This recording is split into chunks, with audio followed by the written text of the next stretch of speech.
Hi everyone, welcome to today's video. So recently, Ashneer Grover issued a very interesting statement about BharatPe 12% club. So what he essentially is saying is that, BharatPe is going to go the Silicon Valley Bank way. It is going to collapse. The primary reason is that a lot of their loan books have already been given to asset reconstruction companies. So going forward, it is going to collapse. And if you are investing in BharatPe instruments like 12% club, then you are going to lose your money. On the flip side, if you're borrowing from BharatPe or that 12% club, it is fine. Continue to do that. This is his statement, his commentary, not mine. So after this commentary, entire India is getting divided into two camps. One camp is saying that, Ashneer Grover is a disgruntled employee. खुद के cases लगे हुए हैं वगैरह वगैरह. So of course he is going to say negative things about BharatPe. On the flip side, there are people who will say that 12% returns through a particular app, it's probably a scam.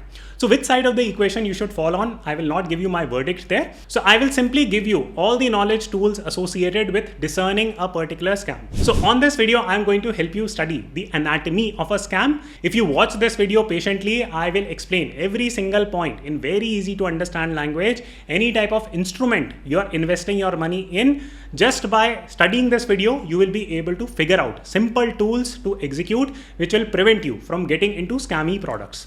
That's a simple message. Please watch it with an open mind. This is not a sponsored video. I am not even a user of BharatPe and I have invested zero money via BharatPe 12% club or any of similar apps. So I will give you a very neutral, unbiased commentary. So let's kickstart and let me first and foremost help you quickly study what Ashneer Grover has exactly said and what does it mean. So there are a couple of central points that he has said. So basically he is talking about BharatPe 12% club. Now in case you do not know what BharatPe 12% club is, basically it's a platform through which you invest and it does something called as P2P or peer-to-peer lending. What does that mean? I'll explain that to you in a minute. But for now, just assume that the way you go and invest your money in FDs, so you get 7-8% return these days. Now, if you invest via the 12% club by BharatPe, then you can get up to 12% returns. That is what the website says. So this is point one. And in this context, Ashneer Grover is giving commentary. So what he has said is that, see, the loan book of BharatPe, a lot of it now, or a large percentage of it is now owned by ARC or Asset Reconstruction Company. So what does this mean? Let me quickly help you understand that. So in order to understand ARC, let me use the example of HDFC Bank, or rather a simplified example of HDFC Bank. Now let's say that 1000 crore rupee of total money is being deposited into HDFC Bank and it has like thousands and thousands of customers.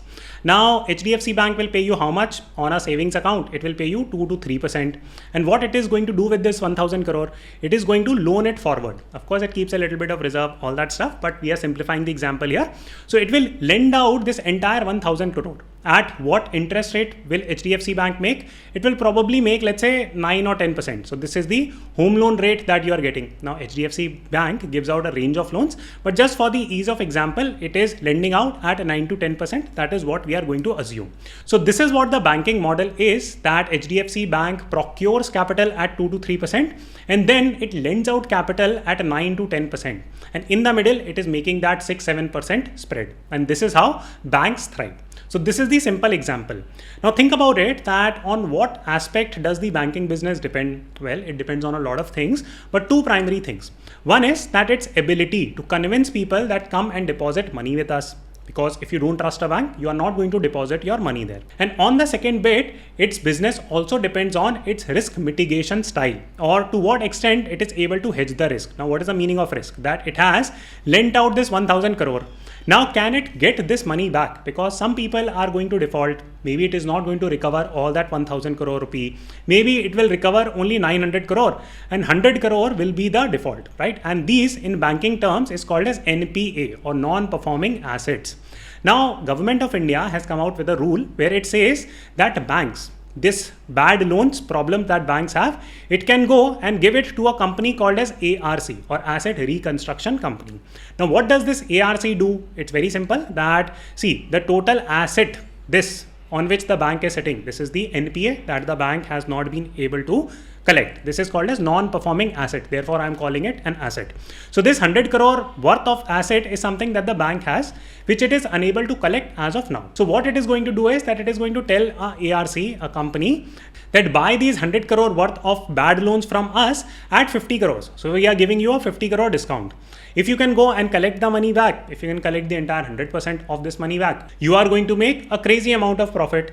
Now think about it, that why would a bank give out this entire thing, an asset, at a discounted rate? Because it does not want to get into that jig of collecting all this loan, vagera, vagera. So therefore, it gives a part of its loan book to an asset reconstruction company. So basically what Ashneer Grover is saying is that, see, BharatPe is in lending and borrowing business, very similar to a bank, and it has lent out a lot of its loan book to ARC companies, and it is going to fall like Silicon Valley Bank. So I hope this part of the equation and its commentary is clear to everyone. Now let's move on to part 2, that is BharatPe really going to default, and more specifically, is 12% club a great idea? Should you be putting your money? If you already have money in 12% club, what is it that you should be doing? So I'm not going to give you that, okay, do this or do that. I'm simply going to explain you the entire ecosystem equation in very simple language, and then it is your decision. Now, before investing your money in any P2P platform, there are 4 specific things or points that you need to know. So I will explain this in very simple language. First, please understand the difference between a bank and a P2P firm. So what does a bank do? So I gave you the example of HDFC Bank, that on one side you have thousands of customers. They will give HDFC Bank 1000 crore of loan. HDFC Bank will take that loan of 1000 crore and lend it out to other parties. And in the middle, it will make a spread. So who is managing this entire risk of collecting money and then lending it out? The answer lies the HDFC Bank. Now in India, there are a bunch of rules. For example, there is something called as systemically important bank, that in the event the bank is unable to manage the risk and the bank falls, then what happens to your money? Well, the government will step in and it will do something called as recapitalization. For example, when Yes Bank went under, what did the government do? The government came in and it recapitalized. Is government doing some dharmdan? No, it is not. In fact, there is a lot of cost to the entire economy when banks are bailed out, but it's a separate discussion altogether. Now, how is this different from P2P? Now, the full form of P2P is peer-to-peer lending. Now, in this, what happens is that one person says that, you know what, I have 100 rupees and I want to lend it out. Now, if I go to the bank, let's say HDFC Bank मुझे तो 2% देगा, and it is going to loan it out further at, let's say, 10%, and in the middle it is making 8%, but I am only getting like 2% and HDFC Bank is keeping 8%. Why is that happening? Because HDFC Bank is actually managing the risk from your side. Now think of a model where you are somehow able to just connect via an app, and you have this 100 rupees. You want to give this person 100 rupees and collect the entire interest or a large segment of this interest. Now that is done by peer-to-peer lending platforms like BharatPe 12%. That you are directly lending to the counterparty and you are taking more risk in this entire game. So how exactly does this risk fall on you? For that, you need to understand and study the customer profile of P2P platforms. But before that, very quick snippet here of the P2P platforms that are quite active in India. So these are series of firms, and this is the expected interest rate, one could say, that they are paying. For example, BharatPe typically advertises itself as 12% club, right? That, okay, if you come and give us like 100 rupees, then theoretically, by next year, you should be making 112 rupees on this entire investment that you are making with us. So this brings us to a natural question, yeah, 12%, it sounds like great. But you also need to ask yourself a question as to who are you lending your money to. For example, you would have often heard that Bajaj Finance has grown to become a really big company. HDFC Bank does really well. Why is it that they're doing really well? Because the default rate of these banks is very, very low. They have a very less NPA problem. So if they are giving 100 crores worth of loan in the economy, they are able to collect almost 98-99% money back. So their NPA problem is really, really less. So this is the theory of risk management on which these good companies, good finance companies in India are built. Now P2P platforms are completely opposite. Now why am I saying it? Because they are deliberately lending out your money to high risk customers. Now why are you calling these poor people as high risk people? Okay, think about it from a risk reward side of things. Now let's say that you're putting your money in 12% club with the expectation that you are going to make 12% return. Then how much do you think that BharatPe needs to make this model sustainable? Well, they will have to at least make 15% return, right, on whatever money you are going and depositing. Otherwise, how will they pay you 12%, right? Okay, so then at what rate someone needs to borrow the money? Now this should at least be 18 to 21% because some people will default, वगैरह problems होंगी. So cut के BharatPe is going to make 15% and out of that they are going to give you 12%. So this is simple risk reward test that you need to run on any investment that you are making. So the simple question here turns that what type of people are willing to take loans at 18 to 21%. Now you let me know in the comment box that would you be willing to pay 18 to 21% loan on buying an iPhone, वगैरह. You will say that some people, yes, they would do it and they actually do. But is that something that you think is sustainable? Would people prefer to do it? The answer is no. And that is the reason why I am saying that these are high risk customers. So this is from the operating model side. But there are a couple of additional points that you need to know. That number one, there is no collateral. For example, when you default on your HDFC bank home loan, then there is a collateral, which is the housing loan that you have taken. So the bank is going to come. They are going to auction your house and are going to make money. But here, when you are lending your money at 12% via 12% club, वगैरह, is there any collateral that these counterparties have? The answer is no, that there is absolutely zero collateral. Number two, how actively is the risk management being done by the app? In fact, 12% BharatPe Club defines itself like this, and I'm taking it from their FAQ page, that it is a technology-based application that offers you the opportunity to earn up to. It's not given that you are going to earn 12%. By deploying this, please note that 12% is merely a sourcing and technology partner and does not guarantee return. They are nowhere saying that they are managing the risk for you. Okay. On top of this, that who are the NBFC partners of this? They are saying that there is some other company called Lenden Club and Liqui Loans. So basically, this is what is happening, that you have 12% club here. They are sourcing customers for these two parties. One is called as LDC, Lenden Club, and one is called as Liqui Loans.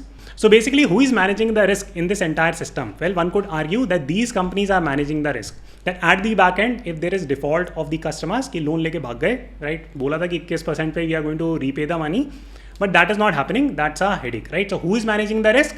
Well, it is being happening on trust as of now. Now, let me very quickly take you to one of the partner organizations, because 12% Club has literally said that, you know what, we are going to this party called as Lenden Club. So let me take you to Lenden Club and share some important facts. So Hardik Pandya is the brand ambassador of Lenden Club, and they have given the entire summary, right? And you can go point by point, and there are important stuff that I will share. One is regarding the margin of safety. See, first and foremost, if you take a look, they are themselves telling that we are generating an IRR of 21%. Now think about it this way, that you are giving Lenden Club or 12% BharatPe 100 rupees. They are lending it out and making 121 rupees on it. What is the return that they are making? 21%. This is what they are claiming. Okay, so that's one. Their default rate is 4%. So if we just do like simple math, आपको exactly आप मत करना. So let's pull this to 117 rupees. Okay, so 4% is a default. So 117 as per their official estimate. Now this is the money that Lenden Club is making. They are keeping 2 rupees as platform fee. So this becomes 115, right? Now this is the money that they are paying whom? They are paying this money to the sourcing organization, which is the 12% club, right? So 115 तो BharatPe को मिल रहे हैं. They are paying you roughly 12%. That is what they are saying. And in the middle, BharatPe is making 3% commission if we just oversimplify the math here. Now, what are the things that should be worrying you? So the first thing that should be worrying you is that this is 4%. What if this is not 4%? This is actually 11 or 12%. Or in some years, it goes to 14-15% also. Then what would you do? You'll say, ऐसे थोड़ी होता है कि 14-15% default हो रहा हो. Well, we are talking about very high risk customers here. A good data set to compare this default rate would be MFIs or microfinance institutions. Take a look at this article that during COVID times, the default rate for MFIs or microfinance institute was in double digit. It has come down to 6%, and that is for MFIs, which are established organizations in a way. When it comes to P2P, the default rate will definitely be more than 5 to 6%. The data that they are quoting is 4%. I don't know how trustworthy it is, which brings us to the final outlet, that who are the regulators of 12% and what exactly is the audit report saying. Why am I bringing that point up? Because think about it, that the parent organization BharatPe is now issuing statements against Ashneer Grover कि भाई he was running the firm उसने table खरीद ली, खाने पे इतना खर्चा कर दिया वगैरह वगैरह. Where were your auditors then, right? So that is point one, that who is auditing all this and is it being like audited correctly or not if you are not investigating even your primary business properly. So this 4% default rate is definitely very on the lower side because there is honestly no mention of auditors here. This is the primary problem here, and a lot of things here can be misconstrued. Now on top of that, the narrative in the market is that see, BharatPe actually deals with merchants, and most of the loans that are given out are to merchants, and merchants are trustable counterparties. वो जाके 21% पे borrow कर लेंगी. That's like one thing that you need to use your brain on. But here is the interesting split of loan that has been explained by London Club, that 54% of loans are actually BNPL loans, not merchant loans, right? So please remember this also. Now BNPL customers are people, and I'm being really harsh here, people who do not have money but they want to buy iPhones, and they end up buying iPhones because they are getting loans from BNPL. What do you think is going to happen to them? Probably these are students, right? They don't bother too much about their credit history, credit rating, this, that. Loan mil raha hai, le lo, right? So just because we are getting a loan at like this % interest, so we'll take it and then we'll buy iPhone, and even if we default to ho gaya, kya farak padta hai, right? So those are the type of customers who end up procuring BNPL loan. A person who should be buying an iPhone can actually buy an iPhone 10 times over. So those are the people who should actually be sensibly buying iPhone, not because just you have money or you're getting like funding, you are buying loans, right? Now you might say that okay, you're just making up data ki itna default ho jata hai, itna default ho jata hai. Now there is a lot of misconstrued information here. So take a look at this graphic. Now this data comes from BharatPe itself, that they themselves are saying that it is less than 3% for us. Now you tell me that how is that possible? Now their London Pay partner is saying 4%, they themselves are saying 3%. So there is a lot of mixed commentary here. Now if you do external comparison here, now in the past London Club has said that their default rate was 4.45, and some other companies, for example I2 Funding, their gross NPA was 11.5%. So now all these facts look all over the place, and this looks very fishy. Now you might have a couple of questions. That number one question is that is this a scam business model? The answer is no, it is not a scam. Now why am I saying it? Because pick the example of who the investors in BharatPe are. These are companies like Sequoia Capital. These are blue chip VCs. Before investing in any company, they will do a lot of due diligence. Now a business model can be bad, it can go bankrupt. That can of course happen with even BharatPe. Now I cannot take guarantee of that. But is Sequoia Capital, by investing in BharatPe, promoting a scam? The short answer is no. They are not promoting a scam. They are just tagging on to a business that can potentially be construed in a certain manner. And Sequoia can also make a lot of money. BharatPe can also make a lot of money. People will think that they are investing in like a safer instrument. Now you draw your own conclusion. But the message that I'm trying to give you is that number one, now this is not designed as a scam. This is point one. Point two, a lot of people who have already put in their money in BharatPe, I'm not sure that if you're getting your money back very quickly, and are there any problems that you're facing, because Google reviews tell like very negative story. Now these things, it's not as if that they're designed to last only for 6 months or 12 months or 1 year. These things keep on brewing up for a substantial period of time. As the company grows, they will have harder and harder time finding riskier and riskier customer, and it becomes like 2008 type of a crisis. So therefore it becomes very important for you to be risk averse. If you want to go and invest your money, please do it. There is no problem, but understand the risk. This is the central message that I'm giving you. Number two, there is a very high chance that Ashneer Grover is right about this. At least the finance points us in that direction. So the important point to notice that the bone marrow of investing is that it's okay to take little bit of risk with some bit of your money. Don't go all into it. It's very high risk proposition. Learn how to diversify and build your portfolio. You can watch this video here next as the next recommendation from my side. It will give you a lot of clarity as to how to build your portfolio. I hope you enjoyed this conversation. Please press the like button, and I will see you soon.